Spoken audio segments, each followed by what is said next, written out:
morning, my friends. We are going to go ahead and get started, but first, check this out. So there are a few things that I love in my life. My family, bugs, cats, wrestling, and mail and gifts. And look at this beautiful painting that one of my human bug friends sent me.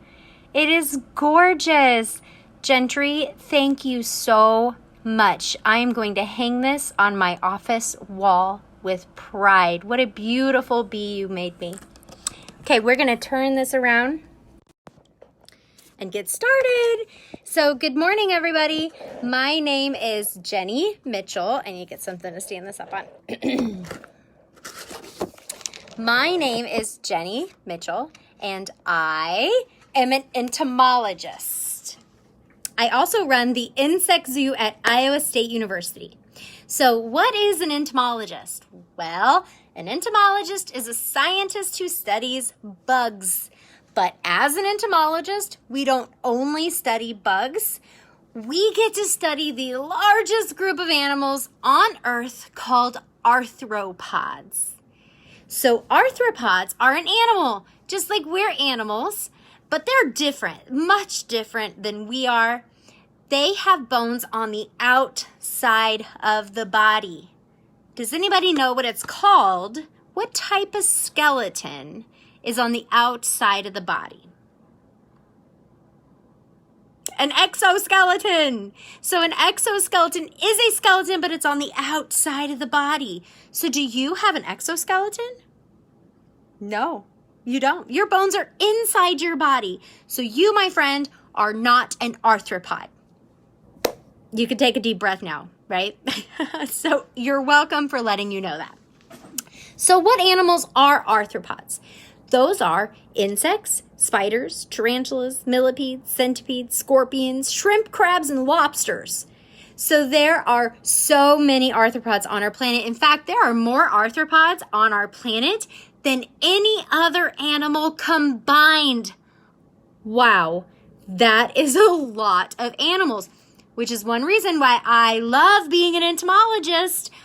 There are so many animals that I can study. In fact, I could study a new arthropod every day for the rest of my life and never study the same one twice. Isn't that crazy? There's no other animal or living thing that you could say that about. Okay, maybe bacteria. I don't know. I'm going to have to look that up. Okay, so what are we doing today? Today we are going to...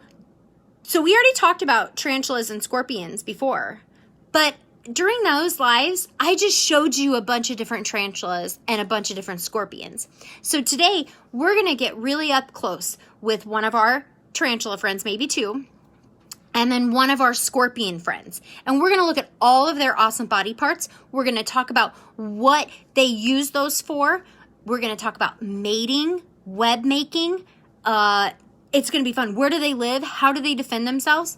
It's going to be super fun. And we're just going to spend time with those two tarantulas, or with that tarantula and the scorpion.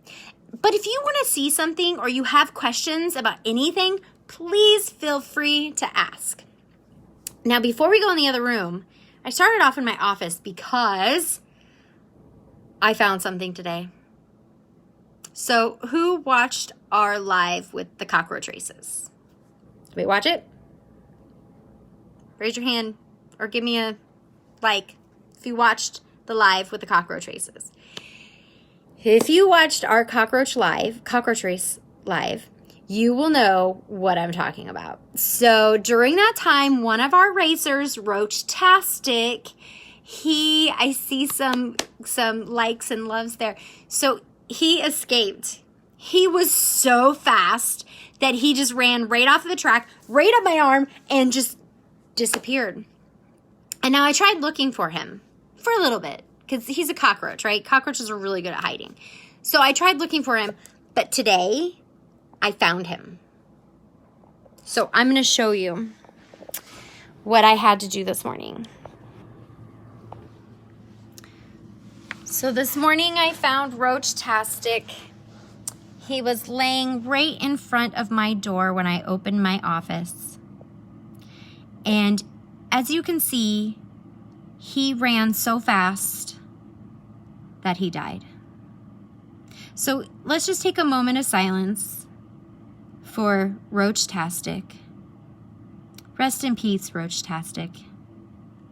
You lived a long, healthy life. You were one fast roach.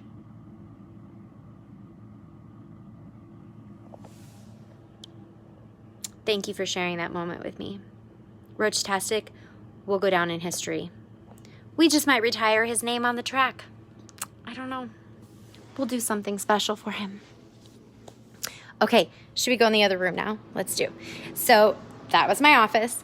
Now I'm walking down the hallway and we're going to the arachnid room, which is also the arid room. So most of these animals, they live in dry environments. Can you see me? Do I have a connection? Hello? So remember, this room was also kind of, oh, yes. Okay, so we are in the A room. How can you breed red runners efficiently? Boy, red runners are very easy to take care of, but there's a really good system that one of my friends actually developed where you have a container, right, like a storage container, and you put a upper level with holes in it. So you use something like, what did he use? I can't remember what he uses. I have the plan somewhere. If you send me an email, Edmund, zoo@iastate.edu, I can help you out with that. So basically you're putting the food up above in an upper level, and then at night the cockroaches come up and they eat that, and then they go back down into their brood and nesting area. And that's the most efficient way. Okay, so I'm running into troubles here with the internet. Again, am I cutting out for you guys? Let me see what's going on over here. Bad internet.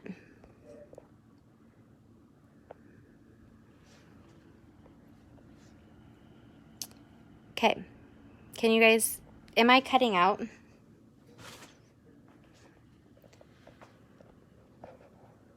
I've switched my internet over to my internet. We'll see how it goes. Okay, I'm also gonna move over here. Sorry guys, it's Monday, right?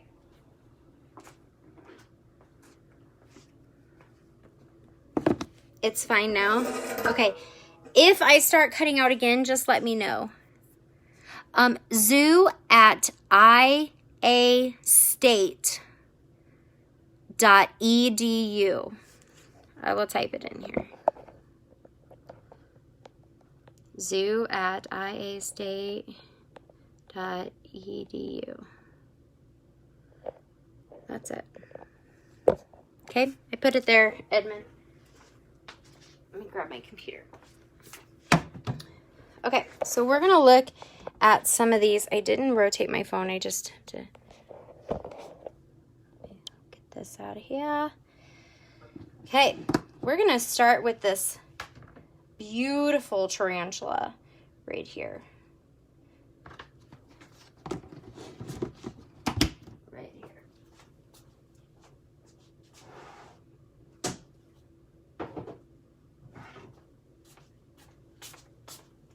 Okay.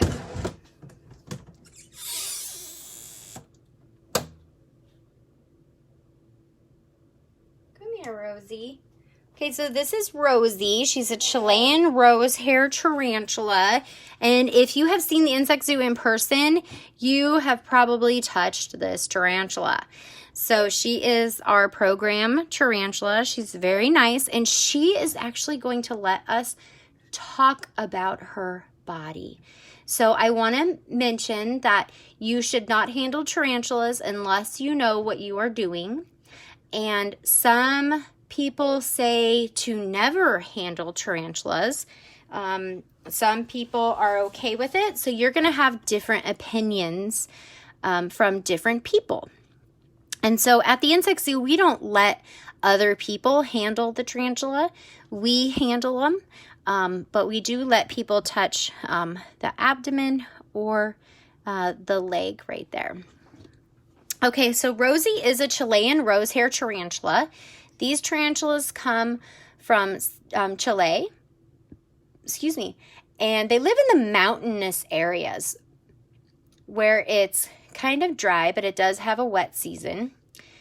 So these tarantulas can live for a very long time. Rosie is a female, and she's maybe about 13, 14 years old, somewhere around in there. I do have a female who is about 27 years old. That's how old we think she is. And they can live up to 35 years. 35 years. That is older than I am. No, I'm just kidding. I'm older than 35. Anyhow, so they can live a really long time. But the boys, the males, only live 5 to 7 years. And if you look at her body here, you will see that she has how many legs? Can we count her legs? Ready? 1, 2, 3, 4, 5, 6, 7, 8. She has 8 legs. That is a lot of legs. How many legs do insects have? They have 6 legs. 6 legs. So arachnids have more legs than insects. But are they related? Why do we have arachnids and insects at the insect zoo? I'll bring that up a little bit. Sorry, guys. Why do we have both of these at the insect zoo? Well, it's because they are arthropods. So remember, arthropods are animals that have exoskeletons or skeletons on the outside of the body. So these guys are arthropods. We're kind of blurry now. Let's focus on this. Okay, I'll just bring you back down. Okay, so they have the exoskeleton, but it looks very hairy. See all the hairs all over their body?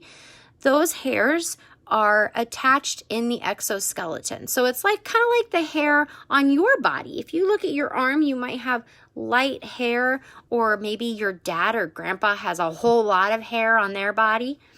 It's just like that, but they don't have skin. Instead, it's attached into their exoskeleton. And their hair is very special. It has superpowers. With their hair, tarantulas can hear and smell and feel around and even protect themselves. They actually have some hairs that they can brush off of their abdomen with their legs. And if you look at Rosie right here, she's got a shiny bald spot. So she doesn't flick off her hairs, but that's from being touched. They'll come off. Now, that is to protect them, because if it gets into an animal's eyes is trying to eat them, then that animal that was trying to eat them, what do you think is going to happen when they have all these hairs all over? They're not going to be able to see very well. Their eyes are going to be watering. If they breathe them in, then that's going to hurt their lungs. So are they going to try to eat the tarantula? No. So it's perfect. Now, Rosie's hair, which is called setae, or super hair, is what I call it, that will grow back right there. So she's not going to always be bald. I'm going to pick her up because when we were counting legs, some of you may have noticed that it does kind of look like she has 10 legs. But she only has 8. So what are these right here? You see here's 1 and 2. 1, 2. What are those? Does anybody know what those might be? Those are called pedipalps. And the pedipalps are more like a part of its mouth. So it's not legs, but they use them to help feel around and to grab things and to help move things into their mouth, which is really cool. Now, also another part that we can see on the tarantula are the fangs. Can you see those right there? She's going to cover them up. She's like, I don't want people to be scared of my fangs. There we go. Do you see those? Now, those are called chelicera, but you can call them fangs. That's right. And if I turn her over, I want you to see this. There's the bottom of her fangs. Can you see them? And then her mouth is right in where that little hole is. And you see she's got all these red hairs, red and pink hairs all around there. Those are those setae, those hairs. And those are used to help filter out anything that is solid or hard. So tarantulas and spiders can only eat liquid. Things like, like you drink a milkshake or you drink water. Those are liquid. They cannot eat anything hard or solid like pizza. Tarantulas cannot eat pizza. They'd have to have a pizza milkshake. So what they do is they put their fangs into what they're going to eat, and out of those fangs comes venom. Like if you've ever had a shot at the doctor, if you've had a shot, it was a needle that went into your skin and then they pushed on the little plunger on the syringe, and it put the vaccine or the medicine into your body. So it's kind of like that. These fangs are the needle, and they put it into the skin, and then they inject their venom, which is a poison, into whatever they're eating. Now, that is like a digestive fluid that digests or breaks down their food. You also have digestive fluids in your stomach, in your mouth, your spit, your saliva. That is a digestive fluid. It helps to break down your food. But Rosie just needs hers extra broke down. So it turns to liquid. And then she will lift her fangs up just like this. Whoop. She'll lift them up and reveal her mouth, and she'll start to slurp up all of that liquid that she just made from her insect dinner. Now, you see, Rosie is so awesome. Let's watch her flip over. There she goes. So we're going to talk about the top of Rosie's body for a while. So tarantulas are an arachnid, and arachnids have 2 body parts. So this first body part right here, where her eyes and her fangs are and all of her legs are attached, all 8 legs are attached there. Where are you going to go, Rosie? Let's go right there. So that part of her body is called the cephalothorax. Cephalothorax. And some scientists used to think that the cephalothorax was where it was just a head and the thorax combined. So like it used to have 3 body parts, now it only has 2. But there's more evidence that shows that it was always just 2 body parts for these species, for these animals, these arachnids. Now also on the cephalothorax you can see the eyes. Let's get up close to Rosie's eyes. Check out those eyes. Can you see them? They're just a little right there. And it looks like she just has 2 eyeballs with a tuft of hair in between them. But really, she has 8 tiny eyes that are in 2 clusters or groups. And then there is that little tuft of hair in between her eyes. So it's like she has eyebrows. She has a unibrow. 1 eyebrow that goes all across both sets of eyes. Now, you might also say, what is this? You see that little dent right there in the cephalothorax, right where my fingernail is? We don't really know what that is. We're not 100% sure. We don't know what it's really used for. So I can't answer that question, but that's okay. Now, I'm going to turn her over one more time so that we can see the underside of her body. Again. Because if we look at the thorax on this side, you can see where all of her legs come in. Oh, she's like, nope, not right now. That's okay, Rosie. You're a good girl. We'll talk about something else. So how about this part back here? This is the abdomen, which is really called an opisthothoma, but we can call it an abdomen. That's okay. And on the abdomen, or in the abdomen, this is where all of her stuff is, like her reproductive organs, or how she makes her eggs and makes babies, and also her digestive system, how she digests her food. So that also means that that's how she poops too. So tarantulas poop a lot, and it looks like bird poop. It's white. And it does come out, come over here, Rosie, right down here. And also you might notice on the end of the abdomen are these black things. Let me see if I can get, you see these black things right here? Those are called spinnerets. And the spinnerets are how she makes her web and how she moves her web around. So you could think of them as knitting needles with built-in yarn. Spider butts are so cute, aren't they?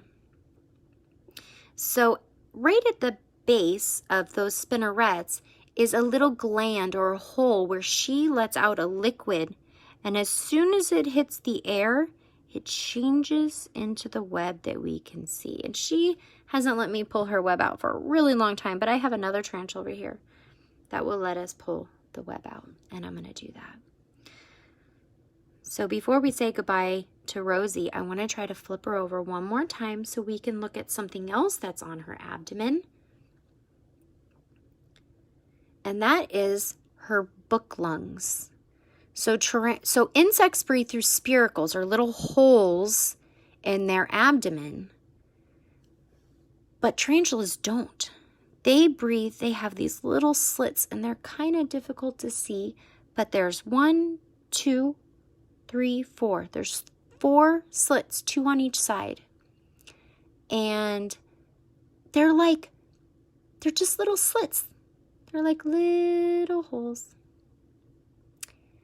And they open and close. And they're called book lungs because inside of those, it looks like a book. Like you're looking at a book with the closed, with the pages towards you. That's what it looks like. And so they breathe through those. So there's a couple things that happen since their lungs are on the underside of the body. Number 1, when she's running, she closes her lungs. Those pages of those book lungs close. So she doesn't get a lot of dust up there. And also so she can conserve or save her energy to run. So they can only run a short distance because they're not breathing while they're running. So tarantulas are not going to chase you, okay? Now, also we can see this other slit right in the center, right in between where those book lungs are.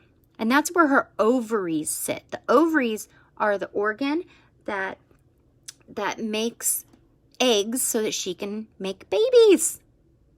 Super cool. We're going to let Rosie, you can watch her. Very cool. Isn't she amazing? Okay, so we're going to say bye-bye, Rosie. And I'm going to get out this other tarantula that is going to let me pull out some web, hopefully. There you go, Rosie. We have a question. If they have babies, how many does she have, and what do you do with them? So if Rosie was to have babies, she could have about 200 babies. And it depends on the kind of tarantula, but this is for Rosie. And she would be a very good mother for a little while, and then the tarantulas would start, the babies would start to come out of their egg sac and wander around, and then we'd separate them into little containers and we would raise them. Well, you're welcome. I'm so happy you're here to watch our video. So this is a red form Chilean rose hare. So you notice that she's rosier. She's more red and sparkly than Rosie is. So this is a different species of rose hare tarantula. And like I said before, this one will let me pull out her web. At least she used to before she molted, but she just molted not too long ago. So let me see if I can get her to let me do it.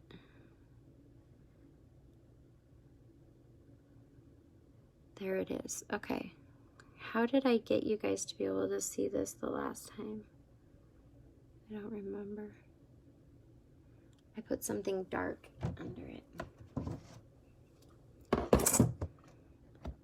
Ready?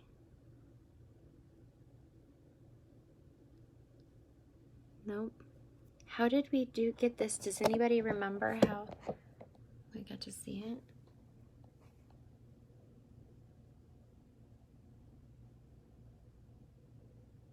Is it coming out? It is. I need something black.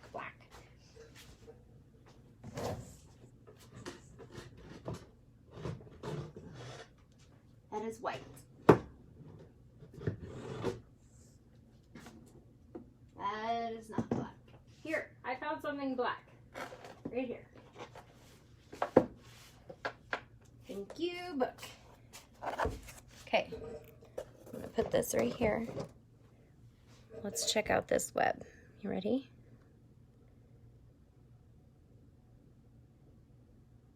Can you see that?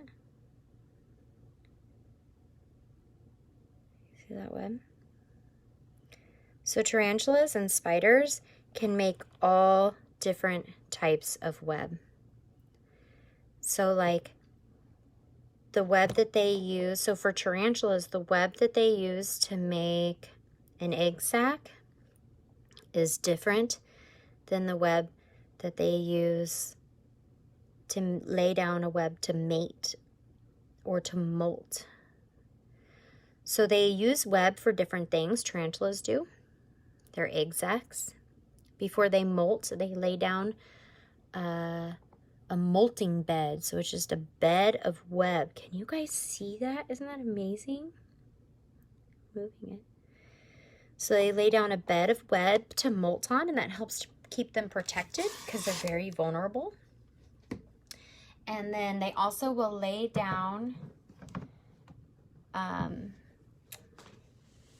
oh, Tom, I'm so sorry that you feel like this is gross and yucky. The great thing is that you don't have to tune in. So if you find this disgusting and you're going to talk bad about our beautiful bugs, then you can always turn off our live. So they also use that web to lay down a bed that will help them mate. And I posted, or in one of our videos last week, I came in and one of our male tarantulas was doing that. He was making his sperm web, is what it's called. And he just lays drops of sperm on there. Okay. So, Tom,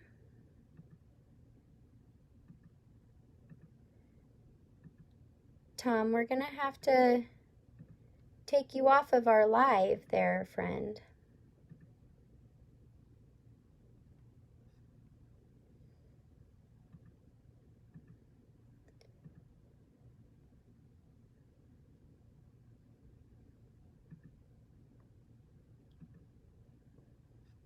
Okay, there we go.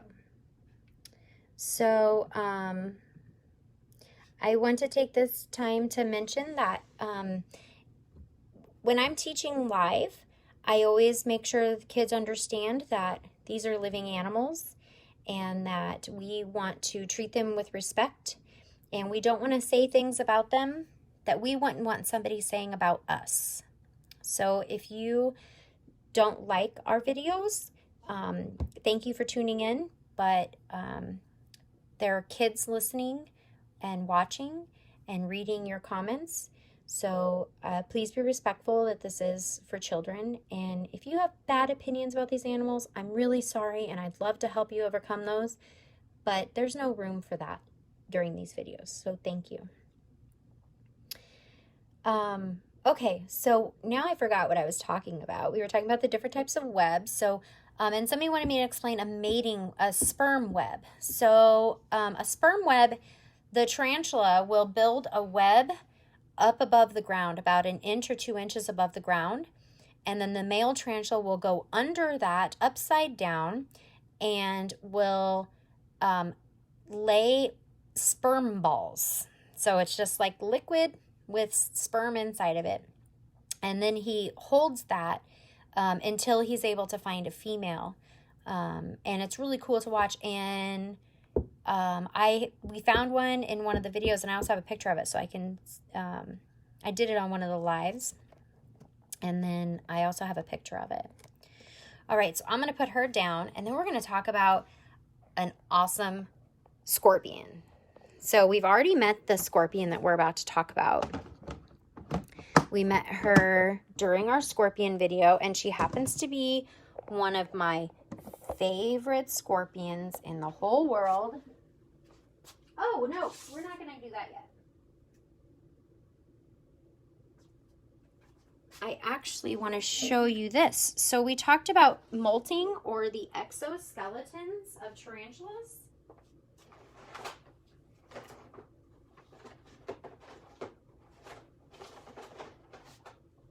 I need to grab a pair of forceps. Can you believe it?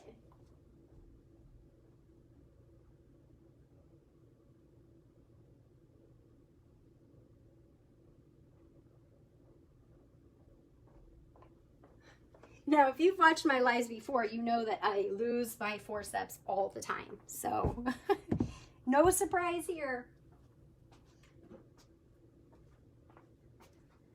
Okay, so this is the exoskeleton of actually that tarantula that we were just looking at. Her name is Pinky, and so she molted recently. And I want to show you, yes, Heather, we're going to look at the flat rock. Okay, so I want to show you how to sex a tarantula. But first, I also want to show you this. Do you see each one of these holes? That's where her legs were at. Isn't that so cool? Love it. So remember, this part was the cephalothorax right here. And so that means this part right here is the abdomen. And you can see her spinnerets there. So to sex a tarantula, you're just going to take a little bit of water and you're going to drip it onto that abdomen. And that's to soften the exoskeleton. So I'm just going to let it soak in a little bit.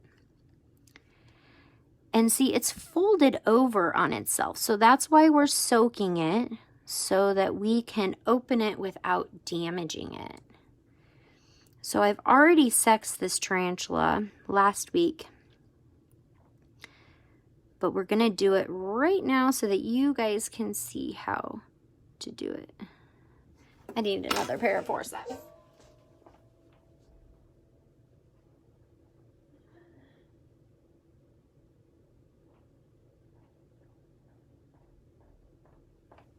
Jackpot. Okay, so see, I like these needle ones for this. See how when I open it up and you can see those white things? Guess what those are? Those are the book lungs. So how they breathe. So I need this flap open right here. There we go. We're going to go ahead and lay this out. Now I have enough open that I can sex it right now, but I want to open this up more so that you guys can see all of it. Very delicate work. Now, if you get your tarantula right after it molted and it's still wet, it'll be super shiny like it is right here in this picture. Okay, so you remember on the outside of the abdomen we could see those slits where the book lungs sit. So now you can see the book lungs. And then you could also see that slit where the ovaries were. So now that is why it's important.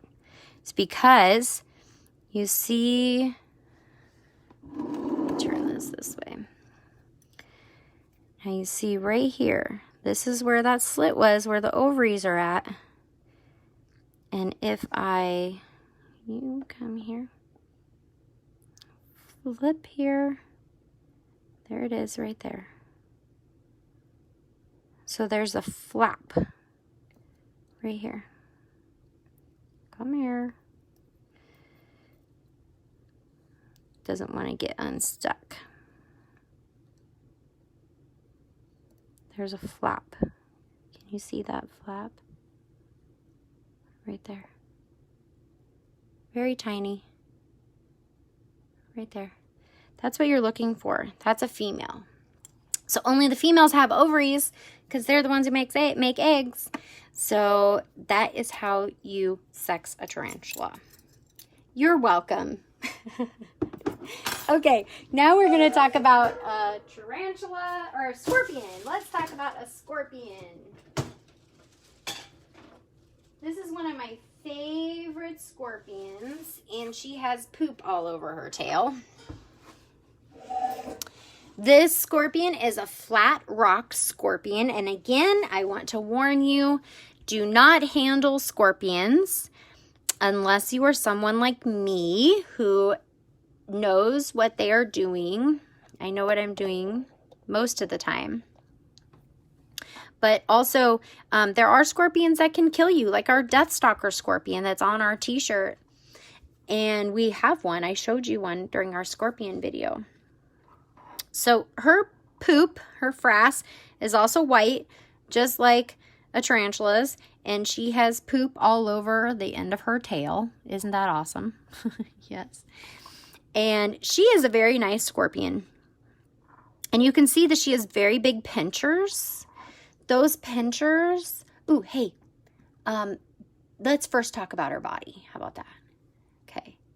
So she is an arachnid. So she has how many legs? Let's count them. Ready? 1, 2, 3, 4, 5, 6, 7, 8. She has 8 legs. So she's not an insect, but she has the exoskeleton, the skeleton on the outside of the body. So she is an arthropod, or a cousin of an insect. Okay, so now this part up here, if I turn her over, we can see it better. So you see where her legs end, right here, to up here? That is the prosoma.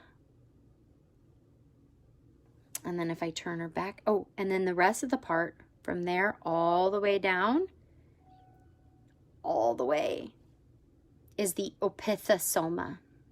Opithosoma. You can call it an abdomen. That's okay. Now you see how she's kind of just like stunned? So a lot of times scorpions will do this. When you flip them over on their back, they just kind of lay and hang out there. So while she's flipped over, we're going to just keep talking about the underside of her body. So right here, this is where her mouth opening is. Right there at the tip of my finger. That's where her mouth opening is. And then we can also see these cool things right here. They look like little fans. So she is a female. The male has bigger ones. Those are called pectines. And the pectines are actually like sensory fingers. It's like she has little tiny fingers all over the bottom of her, right there, right here, and right here. And that's how they feel around. And you can see that she has these lines in her body. Those are called segments because these animals are segmented or made of sections. And so are her legs. Look, see how her legs are segmented or made of sections? And as we travel down here, so her, where she goes to the bathroom is right on this section of her little tail, which is actually called a metasoma. Metasoma. At the end of that metasoma is her stinger. It's called a telson right here. And right this bulb right here, that's where she stores her venom. There's like glands in there that make that venom. Oh, now she wants to turn over. There we go. Now, while she was turning over, you may have noticed the sides of her body. Do you see the sides of her body? They're actually very squishy. I can squish them. They're soft. They are not hard like the rest of her body. And there's several reasons for that. Number one, if she eats a big meal, so scorpions, sometimes they can go months, maybe even a year without eating. So she goes that long without eating, and then all of a sudden she has a big meal. She has to be able to expand her abdomen so it can fit inside of there. Also, when she is gravid or is pregnant, she has babies inside of her, then she needs to be able to expand or to get bigger. And she can't do those things if her whole entire body is covered with a hard exoskeleton. So scorpions do give live birth. Yeah. So when they give birth, those babies just come out alive. They crawl under the body and usually right up here and onto the back of the mom. And then that's where they will live. Okay, let me go back here, see if we have.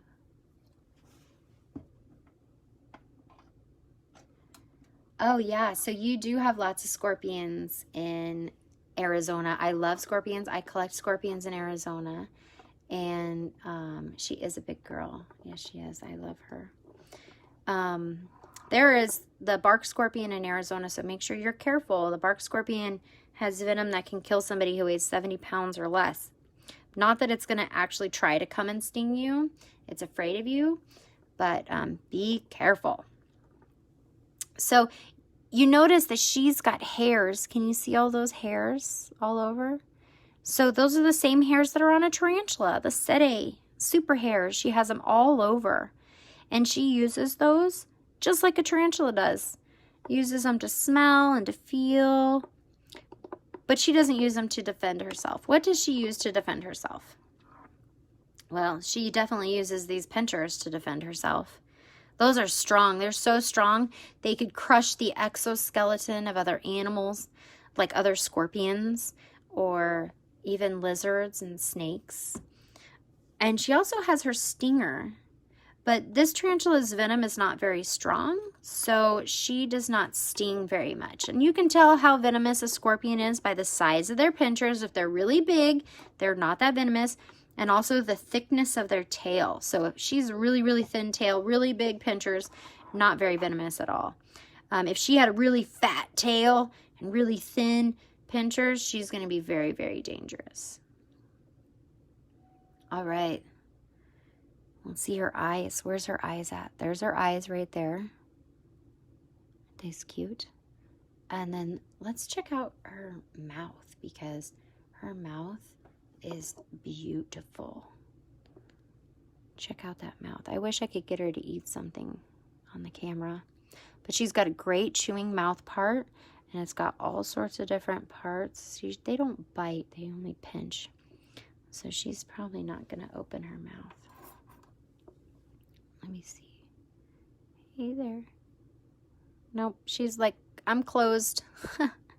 But their mouth is amazing. If you ever get to watch one eat, maybe we'll do that one of these days. I will start feeding some of them before we start our video, see who decides to eat, so that you guys can watch, because it's really cool to see their mouth move. Okay, and oh, I want to show you. I want to see if she's going to let me flip her over one more time.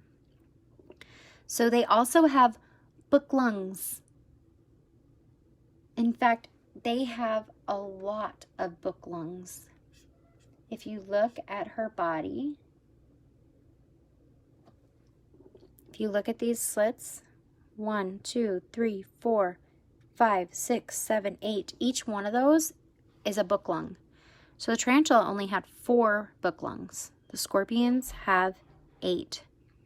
And now their book lungs do not close when they are running. So they can still breathe and run at the same time. But again, scorpions are not going to chase you. All right. And these pinchers, do you know what those are? Those are actually pedipalps. Just like the tarantula had pedipalps, these are pedipalps. So they're part of its mouth. They're just different. They're used differently. Look at her. Isn't that funny? She's just stunned. There she goes. All right. So let's say goodbye to Morel. That's her name. And she is smiling. She's a very happy scorpion.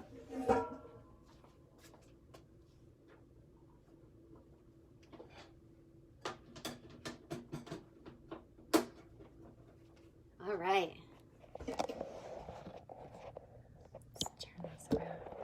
All right. Hey, guess what, my friends? That is all that we're going to talk about today, unless somebody has some questions. I know that I had a couple questions that I may not have gotten to. Heather, Pinky so I got her when she was a little sling or a baby tarantula. So we call baby spiders slings.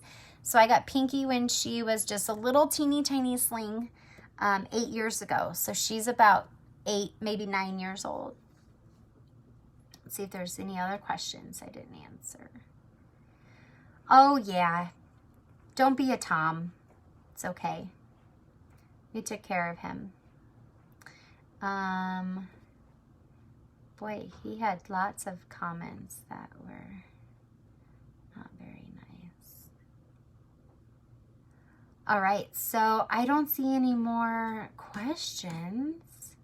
So we're going to go ahead and get off, but you know what? On Wednesday, we're going to do a tour of the butterfly house at Ryman Gardens. I am so looking forward to that. So Ryman Gardens is closed to the public, so you cannot go there right now, but someday, soon, hopefully, you will get to go to Ryman Gardens. So I'm going to give you a tour, and we're going to talk about butterflies, and that's going to be really fun. And hopefully my friend Nathan is going to be there, because I don't raise butterflies. He does. So he can use his expertise and give us some awesome information about the butterflies. So, I have a couple more questions. Yes, I put rocks in all of the water dishes. And, you want to know where I get my tarantulas? Wow. So some of the tarantulas were already here when I started here 8 years ago. And some of them we've bred here. Some of them I get from a friend of mine at K-State, Tiffany. Some of them I get from other hobbyists. Some of them I've gotten from other zoos. I give tarantulas to zoos. Yeah, that's where I get them from. Oh, and reptile shows. I like to go to reptile shows. And also BioQuip bugs. That's another place I get them. So yeah. Okay, friends. So that is all that I have to share with you today. Please join us on Wednesday when we're going to go tour Ryman Gardens Butterfly Wing. And Friday, we're going to have a special story time. So I wrote a children's book 2 summers ago, I think, about the Song of Bugs. So we're going to follow Una on a journey to find out why he has lost his song and why other bugs have sang, or why other bugs sing. So you can join us on Friday for that also. So my friends, thank you so much for watching us today and joining us. Go forth and love the bugs.